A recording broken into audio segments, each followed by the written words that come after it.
Assalamualaikum warahmatullahi wabarakatuh. Kembali lagi bersama channel kami Barokah Tuha.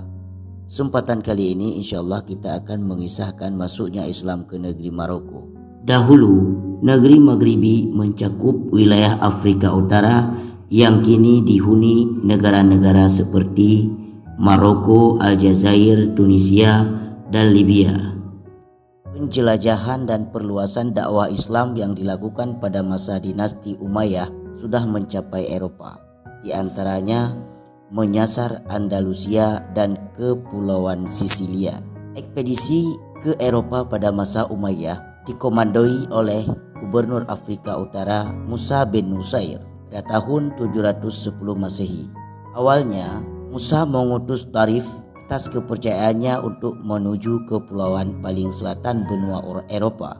Semenanjung yang menjadi penjelajahan Tarif saat ini disebut Tarifa. Sejak saat itulah kawasan itu disebut Jazirah Tarif. Keberhasilan Tarif membuat Musa bin Nusair menginginkan penjelajahan dikembangkan sehingga pada tahun 711 Masehi dia mengutus seorang budak yang sudah dibebaskan, Tariq bin Ziyad. Tariq mendarat di dekat gunung besar yang kelak mengabadikan namanya, yaitu Jabal Tariq saat ini. Maroko dan Spanyol dipisahkan oleh selat gunung Jabal Tariq itu. Singkat riwayatnya, Islam berkembang di daratan Andalusia dan memusatkan pengelolaannya di Cordova. Di kota tersebut juga dibangun masjid dan perpustakaan yang kelak menjadi Universitas Cordova yang masyhur hingga sekarang. Tahta pengelolaan pemerintah Islam di Andalusia pada masa Umayyah runtuh akibat keluarga Amir saling menjatuhkan satu sama lain. Secara umum, riwayat tersebut merupakan kebangkitan dinasti Umayyah pada Romawi yang kedua. Philip K. mencatat bahwa runtuhnya Umayyah di Andalusia memunculkan negara-negara kecil seperti dinasti Murabitun dan Muhawidun. Kekuasaan Murabitun tidak hanya berkembang di Andalusia, tetapi juga mencakup wilayah Maghribi hingga ke Senegal.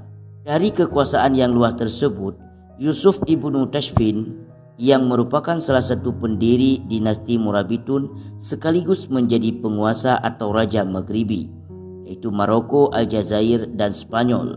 Yusuf ibnu Tashfin memerintah pada tahun 1061 sampai 1106 Masehi.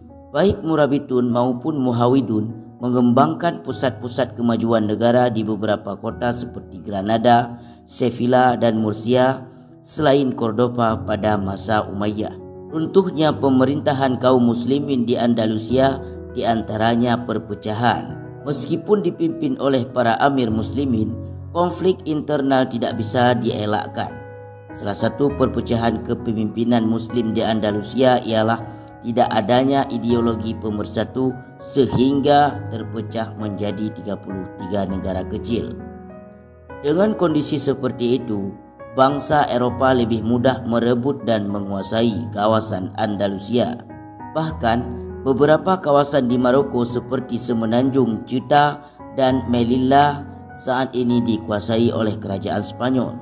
Dahulu Tariq bin Ziyad mengerahkan sekitar 7.000 pasukan yang sebagian besar berasal dari suku Berber untuk mengekspedisi Spanyol. Kapal-kapal Tariq dan pasukannya menurut beberapa riwayat disediakan oleh Julian, Pangeran Ceuta. Kondisi kaum muslimin di Andalusia terdengar oleh Abu Hamid Muhammad bin Muhammad, yaitu Imam Al-Ghazali Asy-Syafi'i. Ia lahir tahun 1058 sampai dengan tahun 1111 Masehi. Sangat risau mendengar kekalahan dan penderitaan kaum muslimin di Andalusia. Filosof yang dikenal dengan Imam Al-Ghazali tersebut menulis surat kepada Raja Maghribi Yusuf ibnu Tashfin yang isinya cukup menggemparkan sebagai berikut. Pilihlah salah satu di antara dua. Memanggul senjata untuk menyelamatkan saudara-saudaramu di Andalusia, atau engkau akan turun tahta untuk diserahkan kepada orang lain yang sanggup memenuhi kewajiban tersebut. Isi surat dari penulis kitab Ihya Ulumuddin tersebut merupakan salah satu sikap tegas dari Imam Ghazali. Sikap tegas Imam Al-Ghazali tentu tidak lepas dari konteks perjuangan Islam di Andalusia saat itu. Kelemahan dalam kepemimpinan, konflik internal dan kekuatan musuh yang semakin banyak adalah di antara sebab jatuhnya masa-masa kejayaan Islam di Andalusia. Imam Al-Ghazali sendiri merupakan salah seorang ulama masyhur yang hidup ketika Islam di Andalusia mencapai kejayaan emasnya. Tercatat ilmuwan-ilmuwan muslim yang lahir dari kemajuan peradaban Islam di Spanyol, Ibnu Bajjah, Ibnu Rushd, Ibnu Arabi, Al-Farabi, Ibnu Sina dan lain-lainnya. Kejayaan Islam di Andalusia tidak lepas dari perkembangan peradaban ilmu pengetahuan. Sejumlah disiplin ilmu dan berbagai teori yang ditemukan oleh para ilmuwan muslim merupakan pintu masuk bagi perkembangan Islam di barat, khususnya Eropa. Namun, kepemimpinan yang lemah kerap menjadi faktor runtuhnya masa Islam. Meski demikian, ilmu pengetahuan yang dikembangkan ilmuwan-ilmuwan muslim tetap masyhur meskipun saat ini masyarakat justru lebih banyak mengenal teori-teori pembaruan yang lahir dari para ilmuwan barat. Ketegasan Imam Al-Ghazali dalam merespon kepemimpinan Islam di Andalusia merupakan kelisahan seorang ulama kepada umaranya. Kritisnya Imam Ghazali tidak lebih dari perhatian dan kasih sayang kepada seorang pemimpin untuk tujuan yang lebih luas, kesejahteraan rakyatnya. Seorang pemimpin wajib melindungi rakyatnya jika mereka dalam kondisi menderita sebab perang, seperti yang dimaksud Imam Al-Ghazali dalam isi suratnya di atas. Mengenai rakyat, penguasa, dan ulama, Imam Al-Ghazali dalam kitab At-Tib, dia menjelaskan bagi penguasa bahwa watak dan perangai rakyat merupakan buah atau hasil dari watak dan perangai pemimpinnya. Sebab menurut Imam Al-Ghazali, keburukan yang dilakukan orang awam hanyalah meniru dan mengikuti perbuatan para pemimpinnya. Pemimpin di sini tidak hanya ditunjukkan kepada satu orang saja dalam pemerintahan, tetapi juga para pemangku kebijakan di segala sektor. Yusuf Ibnu Tashfin dikenal sebagai pendiri serta penguasa pertama dinasti Murabitun yang berada di Maroko, Afrika Utara. Ketika masih memegang tampuk kepemimpinannya, Ibnu Tashfin membawa Islam kembali berjaya di Andalusia setelah sebelumnya berada dalam ancaman kekuatan Eropa. Kekuasaan Ibnu Tashfin berlangsung dari tahun 1061 hingga 1107. Dia bergelar Amil al-Muslimin dan Nasiruddin. Dalam upaya melegitimasi serta memperkuat kekuasaannya, dia meminta pengakuan dan restu dari Khalifah Abu Abbas di Baghdad, Irak.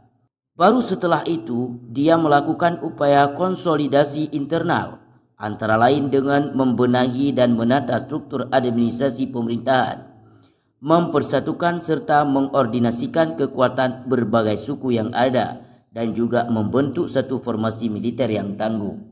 Namun, persoalan besar menghadang saat berjayanya dinasti Murabitun di bawah kepemimpinan Ibnu Tashfin. Di seberang sana, kerajaan Islam Andalusia tengah berada di ambang kehancuran. Hal ini pun dipicu oleh perbuatan kekuasaan dan pertentangan antar Muluk At-Tawif, raja penguasa kelompok suku. Selain itu, ancaman lebih besar dari kekuatan bangsa Eropa yang menunggu momentum untuk menyerang. Pada tahun 1107, Ibnu Tashfin meninggal dunia dan langsung digantikan oleh putranya yang bernama Ali bin Yusuf. Sepeninggalnya berangsur-angsur popularitas dan kekuatan dinasti Murabitun menurun, dan pada masa pemerintahan Ishaq bin Ali, kekuatan dinasti ini pun hancur dan digantikan oleh dinasti Muhawidun. Cukup sekian, terima kasih. Assalamualaikum warahmatullahi wabarakatuh.